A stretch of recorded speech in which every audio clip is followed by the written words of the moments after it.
Is there any advice that you would give to yourself about your creative journey? I'm not sure, actually. I'd probably say definitely think very carefully when you're buying fabric that you definitely love it and you're not just buying it because it's cheap. That's probably the best advice, really, is to only buy fabric you love, because otherwise it's just going to end up sitting in your stash and you're not going to use it. You're listening to Fussy Cutters Club podcast, a show that gives you permission to cut into the good fabric so you can make quilts you love. And now your host, who believes it's not a crime to love using novelty fabrics, Ange Wilson. Hello and welcome to the Fussy Cutters Club podcast. Today I am talking with Rosie Taylor-Crafts. So Rosie is a British sewer, patchworker, creator, pattern designer, all-round lovely person. Rosie has been one of the people that I have followed for a very long time and have been very inspired by her work. She's one of the people that I go to when my sojo is flagging and I need some inspiration and I want to see lovely stuff and just feel lovely about fabric. Rosie has a really great down-to-earth approach to fabric and her creative journey. She gives some great advice in this interview as to what she would tell her younger self if she was starting over. It is a discussion that I have been dying to have, and it doesn't disappoint as far as I'm concerned. And I'm just even more in love with her now than I was before we started. So strap in, grab a cup of coffee, cup of joe, whatever it is, your drink of choice, grab a sewing project, start cutting, ironing, pressing, and learn a little bit more about one of my nice favourite peeps, Rosie. Thanks. Hi, Rosie. Thanks for joining me today, all the way from England. Well, no, I assume you're in England. You're in England, right? Yeah. Yep. Or as our son has taken to calling it, British. I don't know where he's picked it up from or why, but it amuses us no end. Now, for those that don't know you, can you tell us a little bit about what it is that you do? Well, I started designing sewing patterns about 5 years ago. I've always loved making things, and I usually have lots of projects on the go. So, yeah, I'm very good at starting projects, but I always have trouble finishing them. So you and me both. Pattern writing has been really good for me because it's given me a bit of focus. But I guess my quilty journey sort of started as more of a hobby. And, it was just a way to fill in time between work contracts. So for a while I was just making things to sell in my Etsy shop, and just, little simple pouches, needle books, that sort of thing. And then a few friends said, why don't I write up some of my patterns? So that's kind of how it began, really. Yeah, so I try and cater for lots of different skill levels. So I've got beginner-friendly pouches and bags, but then more challenging projects like my Rosie sewing case. But yeah, that's kind of what it is, really. Now, you're one of the people that I go to when my sojo is flagging and I go scroll through your Instagram feed to get inspiration.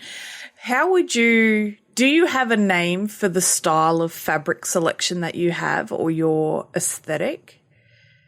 It's just how I choose fabric, or because it's a very cohesive, scrappy, and I hate the term scrappy in some ways because I think scrappy originated from the fact that you're using scraps, but for a lot of us who are classed as scrappy, it's just that we don't use a full collection. We like to mix and match. Yeah. So, and yours has a bit of I want to say a vintage feel to it, but it's not vintage in the Laurie Holt style of vintage. You really like the color palettes from the original Cotton and Steel and then Ruby Star. And so it has that really nice vintage wash to it, I guess would be the how I would kind of explain it. But you also really love brights, bolds, Yeah, definitely. I love my saturated colours, that's for sure. Yeah, and the thing that I love, obviously, is that you are a fussy cutter through and through. So do you have a process when you select fabrics? I do. I think I either start with a fabric that I really love and I'm desperate to use and it's been sat there, and I kind of design things around that and sort of tailor it to fit that. Or I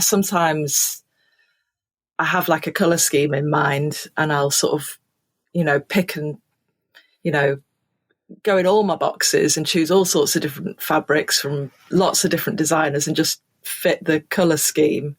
And then sometimes I'll just be like, right, I just want to use Ruby Star Society, and I'll just go for it with that.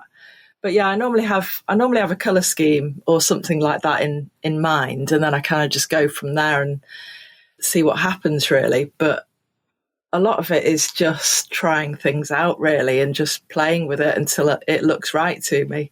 But yeah, sometimes I'll be like, yeah, I want a really vintage feel, so I'll kind of dip into sort of more 30s and that kind of stuff, and some of my Japanese fabrics. And so it just depends what mood I'm in, really. Yeah, and I think that's a really good nugget of learned advice there, is that you pick what makes you happy. So you're not trying to fit it to what you think will make your audience happy or what's trendy at the moment or the color of the year. You're picking and playing with stuff that makes you happy. And I think that's the biggest piece of advice I give to people when they're buying fabric is pick what makes you happy, because if you like it now, chances are you'll love it still in 3 years' time. So you use a lot of 1-inch squares, finished size 1-inch squares, which are amazing. So when you buy prints, do you buy a lot of your stuff in person or do you buy it online? Or is it a mix of both predominantly? I buy most of it online. We do have one or two all right fabric shops locally, but for variety and for the designers I like, then I have to get it online, really. So do you have any tricks for how you know the scale, or do you just buy what you like and then when it turns up, it's a find what you like in it that fits the 1-inch? I do kind of check, they quite often have like a ruler next to it. So I'll be like, will that fit in a square? But I just like how I decide what fabrics to use. I just go with what I like, really. And if it fits, then it fits. Yeah. But yeah, if it's too big, it'll just have to go in a bigger square. So one of the other questions I get asked often in classes and things is, how much of a cut do I buy of a fabric? So do you have a rule of thumb for length that you buy? Is it always fat quarters? Do you buy a half yard? Pretty much, unless what I normally do is I buy a fat quarter, and then if I like it, I'll buy more, because there's been a few fabrics that you probably see I use a lot, but I've ended up buying loads and loads of. I can't stop. They end up being in everything, so I love them so much. But yeah, normally just a fat quarter, because I'm using such small pieces, you don't really need that much. It also means I can buy more and get more variety. So sometimes, a lot of basic fabric I'll buy for linings, and I'll buy yards or whatever. Or if I know I want to use like some canvases, Ruby Star Society canvases, I'll buy yards because I know I'll make a bag or something larger out of it. But it's generally fat quarters. Yeah, and I think that's the thing with buying online. It's one of those things that you learn early on is, if you do order something and you're not sure about it, get a small cut. You can always go back and order more. That's it. So is there a designer that you can't live without, or is it is it a fabric company that you can't live without? Well, I do sort of tend to kind of have favourites, but at the moment it's definitely Ruby Star Society. Like all of them, I love all their stuff. And Heather Ross as well. I still really love Heather Ross stuff, but I have all sorts of different fabrics, lots of different styles. So in your stash, is there something that you've been holding on to and you're too scared to use? Or are you, I'll use everything, it's there to be used? Well, it's funny you should say that, really, because I've got 2 boxes of Tula pink that I absolutely love, but I don't know if I'm saving them for a quilt or what. But, I do get little bits of it out every now and then, and it does go quite well. It does mesh really well with the Ruby Star and other stuff, but it is quite different, and it's not for everyone. But I do really love it, and I think I should just go for it, really, and get it out. Yes, because sometimes some things are they're a bit more intimidating. You're not really sure what to do with it, but yeah, I've got some plans for my Tula pink, I think. So when you say they're intimidating, like, I fully understand what you mean. I guess my thing is, do you sit with fabric for a while, or is there some stuff? Obviously, the Tula pink, you've had it building in your stash. Yeah. I guess, is it a mix of, do you have a project in mind and then you shop for that project, or do you just buy fabric that you love and then it's like a pantry, you can just go to it when you want to make something? I do a bit of both, really. There'll be certain collections coming out, and I know I want the whole collection, or I want bits of the collection, and I'll buy those as and when, just because I love them. But then I'll have an idea of something I want to make, and I'll buy stuff for it. And sometimes that ends up getting forgotten. I've got stashes of fabric that have sort of been sat there that I did have a plan for them, but I'm not quite sure what it was. Oh, yeah, I know exactly what that's like. So you mentioned that you also have a collection of Japanese fabrics in there. I do, yeah. And oftentimes as a fussy cutter, the Japanese fabrics provide a really great opportunity to fussy cut and unusual prints. You know, I've got dancing broccoli that I bought from a Japanese fabric that I absolutely adore. Is there a supplier that you got, like an online store, that you recommend to people that are chasing Japanese fabrics? Yes. If you're in the UK, there's not many places you can get Japanese fabrics, really. But my friend Lisa, who has Rose Garden Patchwork, she has a lovely shop in the UK, so she's great. She gets lots of Japanese prints in there, and occasionally I'll get stuff from Sunny Day Supply as well. I'll treat myself, but yeah, they're great as well for all your Japanese prints. The other one that I use is Miss, and I can never pronounce it, Miss Matatabi. Yeah, because she's on Etsy and she has her own website as well, and some of the most unusual ones I found are from there. But I'm obviously in Australia, so she's in Japan, so it's not as horrendous. Yeah. And Fabric Worm, I think in the US, used to have a big range of Japanese stuff, and I think that they've started to reduce their stock in that area, but they used to be really good as well. Do you ever search for stuff that you've once had and now it's out of print? Do you buy, is there stuff that you want that you have to go sort of treasure hunting for, or do you tend to use it till you've got nothing and then it's a distant memory? Well, I do. I have been known to sort of hunt, just spend hours online hunting for a particular print, either, like you say, something you've had and you've run out of, or something that you've seen other people have and it's been out of print for years, but you're desperately trying to hunt for it. So, yeah, there has been times where I'll spend hours searching for something. But I don't know about you, but that's some of my favourite time that I've spent is like, because it's like a treasure hunt, right? And I'd love to see an antiques roadshow where they just all have fabric. Like, this is the Heather Ross from her first ever collection.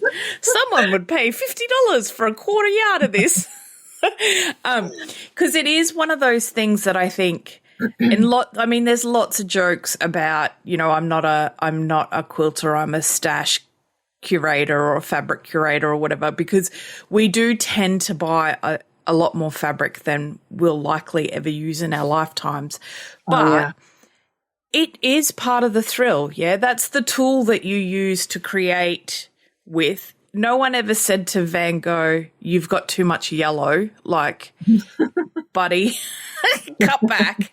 And so I sort of think, do you have any guilt associated with your fabric, or is it just you've accepted that's what it is? And A little bit. I do, like you say, I think most of us have more fabric than we can ever use in our lifetimes.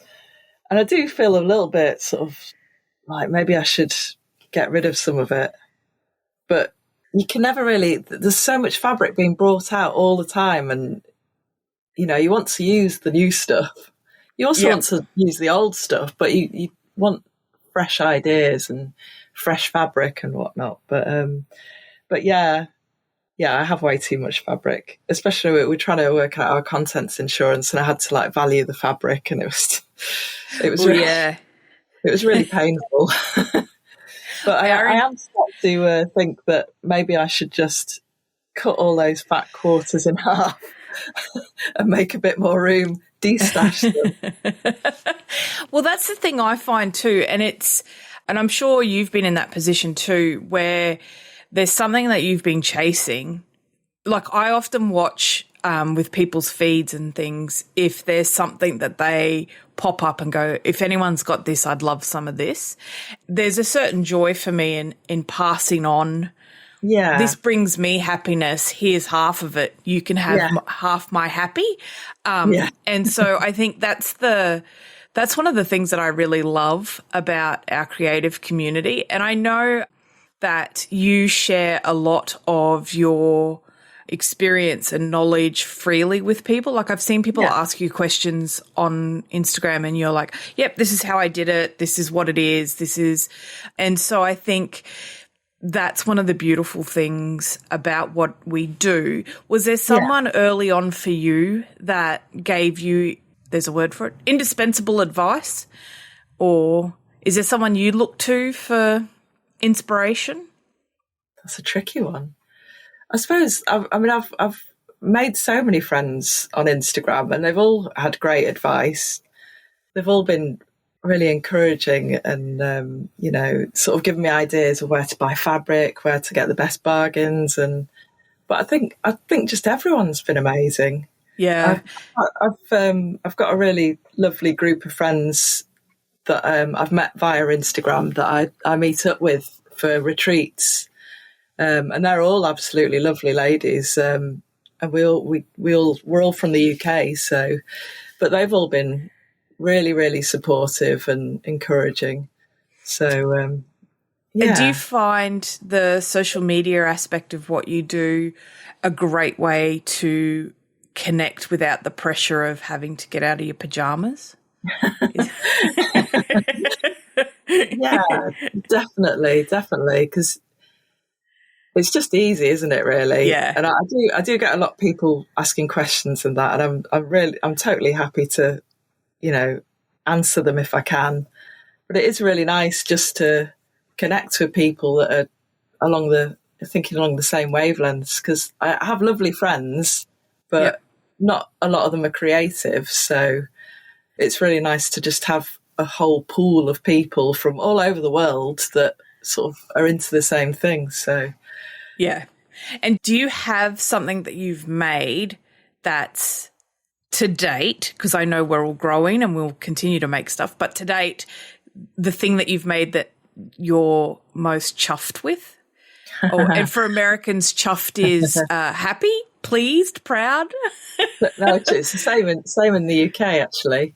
Probably my original Rosie sewing case. Yeah. Because that original idea came from a swap gift.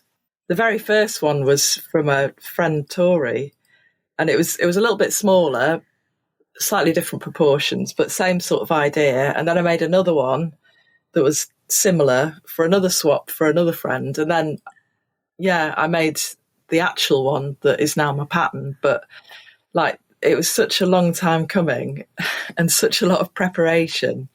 And so many people were asking me for it and encouraging me and saying, come on, you can do it. We really want this pattern. Come on. So when I finally did it and actually made it and sort of wrote my pattern, yeah, that's probably my favourite and most proud I was of any of my makes. And when you wrote that pattern, do you have a background in technical writing, or did you just start and then get feedback? Like, how did you approach that process for that very first pattern? I guess I'm quite mathematically minded, so I'll have an idea and I'll plan it out in my head first and then sort of start drawing it out on paper. But yeah, I'm working out the measurements and that. But because I've got a mind for that kind of thing and I'm quite good at problem solving as well, I can sort of figure out all the measurements on paper and then it's pretty much going to work unless it's something really crazy and complicated. But I mean, there's nothing complicated about the Rosie sewing case. It's all sort of flat. There's no 3D shapes. It's going to work really as long as you get your measurements right. It's all good really. But yeah, I can figure out all the measurements in my head really. So that's one of the things I like about patchwork is that it is all pretty straightforward. It's all straight seams. There's nothing flash. You just do it. I often marvel and boggle at the people who do garment sewing or really complex bags and stuff, because I'm like, I don't know how you work in the 3D and get all of this to come out right. But it's like any skill. It's just practice and determination. Yeah, it's all you just learn, don't you? Yeah. No, I've not. Clothes are something I need to get my head around. Yeah, I'm always worried. I have this irrational fear that if I make it and I'm in public, the seams will give way. But I still wear other people's clothing. Like, I don't know. And I said, my husband was like, why don't you sew clothes more often? I said, I'm really worried that I'll just be sitting at the table and all the seams will fall apart. And he's like, you're crazy. I'm like, I know.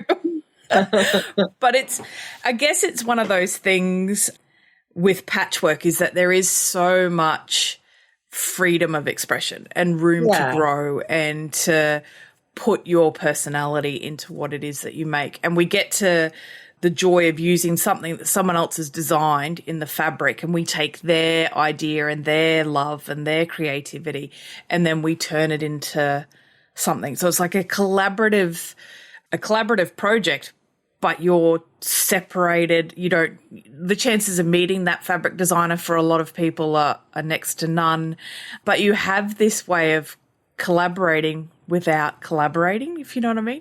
It's a really interesting little dynamic. Is there any designers that you would love to meet or you have met that you were like, yay? Fabric designers? Yeah. Yeah, I would love to meet all the Ruby Star ladies and Heather Ross. Yeah, they're all really lovely. All of those would be lovely. I hear they're all at QuiltCon as well. So I know I've got QuiltCon envy. I know, me too. But it's a big deal to travel internationally for a lot of us and attend that sort of stuff. And I think one day. Yeah, one day. Do you have any designs on being a fabric designer, or you're happy to use the stuff? Not really, no. I mean, I can draw, but I don't think I'm free enough to just go for it and design fabric. I don't know. Yeah. Maybe I should. My partner is a really amazing designer, and he's got such lovely drawings. I always think I should talk him into designing some fabric for me, put in a request. Yes, because I was talking to Christy from Quiet Play, and I often say to her, I wish they'd invent like a whiteout or Tipex or whatever they call it for fabric, where you could just remove when you fussy cut something and you just get a little bit of something else in the square. I was like, just a whiteout for fabric that lets you cover up And she's like, well, if you designed your own fabric, you could get the spacing right. I'm like, yeah. Is there a motif that you're drawn to with? Like if you see it in fabric, it's hard for you to say no to. So like, I have a thing for anchors or strawberries, or I can't say no. Ooh. I don't know that there is, I mean, I love cats. We have cats, and I love cats. I don't think there's any one particular thing, really. No, I mean, if it's cute and I can fit it in a square, then it's in, really. Yeah. Do you sort your stash by designer, fabric company? Like, what's the process for where you put everything? It kind of varies, actually, because my Ruby Star is all in rainbow order, and then I've got my basics separately. My Heather Ross is by collection for some reason. My Tula Pink is all in rainbow order. Yeah, I think I generally go for rainbow order, looking at it. So it's separated by designer or fabric company in the case of Ruby Star. If someone was to walk in there and mix it all together, would you be able to live with it like that? No. Me neither. I find it difficult enough finding things that I want anyway. Do you have so my husband often jokes with me that I can't remember my PIN number, but I can pull a piece of fabric out of my stash and go, oh, I bought this in this shop in da-da-da-da-da. Do you find that you have he calls it an unhealthy attachment, but like you have memories attached to the fabrics, or it's kind of like, I remember the motif and I remember the designer and that's about it? A little bit. I mean, I suppose some of the fabric that I've had over the years from Quilty Wishes have got lots of memories attached to them. So I remember them, and I generally remember who they're from as well. So, yeah, I suppose there's those. And then ones that fabric I've hunted for ages and managed to get. I'll remember those and where they're from and what year I bought them and what have you. But apart from that, there's not too much attachment, I hope. Yeah, I often sort of think, could I leave it all behind? And I think, but I would think about it fondly. Lay awake at night and just be like, I remember that piece. Is there a patchwork block that you love above all others? Is it, I know you do a lot of squares, like 1 inch squares, but is there something else that do you love stars? Do you love flying geese, points? Do points make you happy, or are they the bane of your existence? I really love sawtooth stars. I love stars. I have a bit of a love-hate relationship with half square triangles, as I think a lot of people do. But I still love to use them, so it's a bit of a fight there. But stars and log cabins and bear paws are all sort of favourites, really. Do you have a technique that you prefer for making half square triangles? I don't have any fancy equipment to do them. I know there's various templates you can get, but I'm just looking at it now. It's just a square ruler, quilting ruler, but it has, because some of them don't have this, but it's got a diagonal line going from point to point. Yep. So if it has that, then you can do any size, really. Yeah. I think it's 4.5 inch, and that seems perfect for me. So I do have some smaller ones as well, but I find it a bit fiddly. I want something I can push against and something substantial. But I don't have any fancy equipment for it. Do you fussy cut your half square triangles? Ooh, sometimes. And you do. I think you kind of have to let go a little bit when it comes to. I don't know what you're talking about. I don't understand this concept. Sometimes if I think, oh, I can just make that slot in, then I'll try and work my way around it. But as you know, when you're doing that, you trim them all down, and you end up cutting a bit off anyway. And yeah. I use triangle templates because it allows me to fussy cut. Okay. And I find it fascinating, and especially in classes or retreats or when you're talking to friends, to hear how they approach something.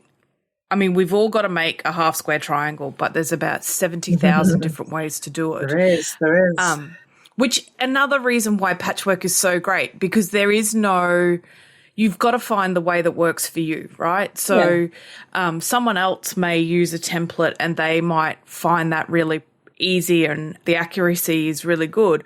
But if you give them a trim to size half square triangle, they can't make it work. But somebody else can make a trim to size triangle and it's perfect, but put them with a template and they're like, this is too fiddly, I can't do it. Yeah. And so I think it's one of those things that I really enjoy about it is over the years I've learned what works for me, and then to go see others and delight in what they do and how they approach it.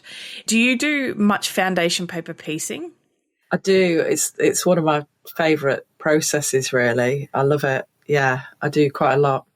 Do you just use printer paper, or you're a freezer paper method kind of thing? Or I just use printer paper. Yeah. And is it the fact that you can get unusual shapes with it that you enjoy, or is it pictorial stuff that you're generally doing? I love the detail you can get, and it's the complex shapes you can get. You just couldn't get that with traditional piecing. No. Yeah, I love the whole process. It's quite fun. It's messy. I always end up with fabric everywhere, all over the floor. But I do love it.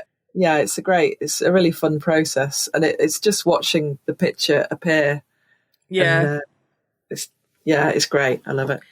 And are you a clean as you go, or a work then clean, or a clean every few months? How's your workspace kept? I try and keep on top of the tidying, but if I'm sort of really busy and feeling really creative, you can sort of tell because my room will be an absolute state. But I always feel like it gets to a certain stage and it just feels a lot better, and you feel a lot more organised in your head if you have a good tidy. So it doesn't get too out of control. Is there a thing that you can't live without in your sewing space? Probably my pegboard. Yeah. Yeah, and it's a very nice looking pegboard. I often have pegboard envy when I see you post photos of it on Instagram. Are you a quiet when you're sewing, music, audiobook, podcast? Do you have a process there?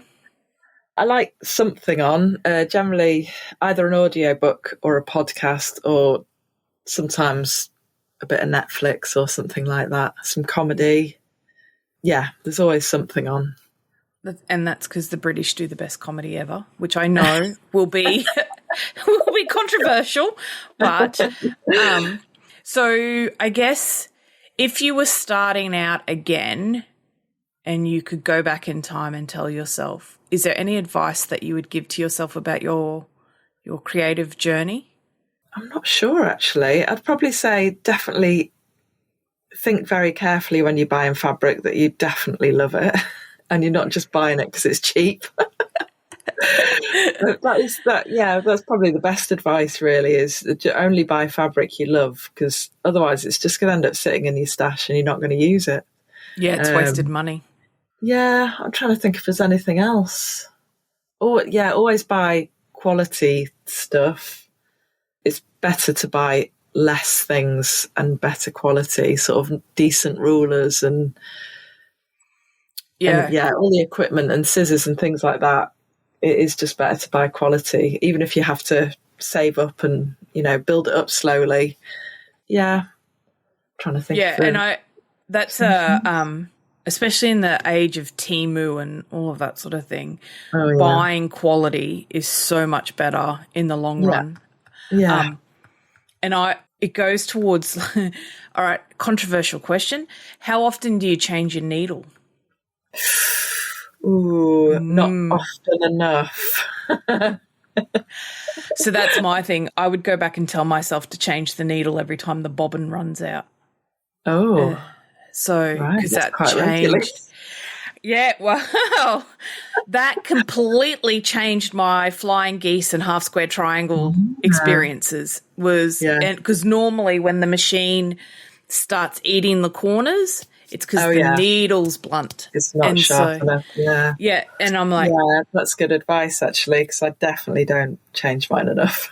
no. And so when the 100, Schmetz do 100 box of needles. Oh, right. And they come on sale every so often. And I bought one a number of years ago and I've only just finished it. Like it's lasted me nearly 8 years or something. And I change them every time either every bobbin or every second bobbin I'll change. Yeah. What size needles do you go for? Oh, Jen Kingwell, that was a bit of a name drop, but I did a Jen Kingwell class and she said 70, is it a 70-10? And then if you want to do little piecing, so that's 10 and a 50 weight thread. And so that tends to be what I use for the majority of things because I'm a sucker for traditional patchwork, or an 80-12 or whatever it is. But I always use a 50 weight thread, and I echo your sentiment of buying the best. So I'll either use a Wonderfill or an Aurafill. I don't use the stuff that you get at the bulk fabric stores. And again, that's because one, I can afford it, and two, that's a personal preference thing. I just find them less linty, like my machine doesn't get as and I used to have a really fancy sewing machine that did all the bells and whistles, but now I just sew on a straight stitch because I'm like, really, that's the only thing I do. And it's been really good, but it's that thing of you have to be honest with yourself, which is hard sometimes when you see all the cool kids on social media doing certain things and buying certain things. And I think one of the toughest lessons I learned was that I just have to work with my skill set and what I like and my personal preferences. Yeah. And that's okay. And I think a lot of us struggle with, if they're using a Benina, then I have to use a Benina. And I think if you love a Benina and you can afford a Benina and it makes you happy, use a Benina. But there's nothing wrong with creating patchwork on the $100 Gnome that your grandma left you, which is how I started. So, it's that thing of, and I find sometimes a lot of people that I talk to in classes or at events and things often have put so much unrealistic pressure on themselves to be like the cool kids. And the cool kids are great, but there's just as much magic in being who you are. Yeah. And that's what I really love about your work is it doesn't conform to anything, and you mentioned before you like to use the new stuff, and you do use the new stuff, but it's evident when you look at the stuff that you put out into the world that it's cohesive, and you're obviously working with fabrics you love, colors you love, making stuff that you love. And so it's inspiring to other people to be able to go and scroll through your feed and have a look and go, you can just be who you are. Yeah. And it's really beautiful. Well, my page, it was just it just started as my recording my quilty journey, really. So it's never been really, or I've never wanted it to be focused on promoting my patterns, it shows everything that I do, and all the mistakes I do as well, and all the cushions I make, all the personal stuff I make as well. So yeah, and just I think it's really important just to make what you want to make, and it's really nice for people to see that side of you as well. Yeah, and you're not just sell all the time. Yeah. So you I got one last question before I let you go. because I am just in awe of it. Your selvage spelling words, is there obviously I know that Ruby Star do an extra wide selvage because they wanted people to use their selvages, which was genius. Do you get them from other people? Do you hoard them? Do you ask quilt shops to donate them? How do you have such an extensive selvage alphabet? Well, I think that sort of shows you how much Ruby Star Society I've got I've got quite a lot all ready to go. Okay. No, it's just quite a lot of buying, I think. So you must be very excited, because I know I am, that they're releasing a selvage fabric, selvage alphabet fabric in their upcoming collections. I ordered a bolt of it because I was like, I know I'm going to be using this. Yeah. I guess my last question to you is, do you have plans for the future in relation to your creating, or are you as the wind takes you kind of? Mm-hmm. I always have some ideas sort of there kind of that I'm thinking over. So I have a few ideas for patterns always, and now there are a few underway that I'm thinking about, and some I've started on. Yeah, there is always a plan, really. But it's quite organic, you know. Yeah. Things change, new ideas come along and other ideas get pushed away. So, well, I, for one, can't wait to see what else you've got coming up, what you've got hidden in that brain of yours. Thank you so very much for coming and joining me today. Thank you for sharing. Thank you for your inspiration and your love of fabric, which is contagious. And thanks for appearing on the Fussy Cutters Club. Thanks, Rosie. Thank you very much for inviting me. Thanks for listening to the Fussy Cutters podcast. Enjoyed listening? Why not subscribe so you'll never miss an episode? Did you know the quickest way to the heart of any podcaster is to leave a review or recommend the podcast to a friend? It's true, it is. Until next week, get out there and fondle that fabric.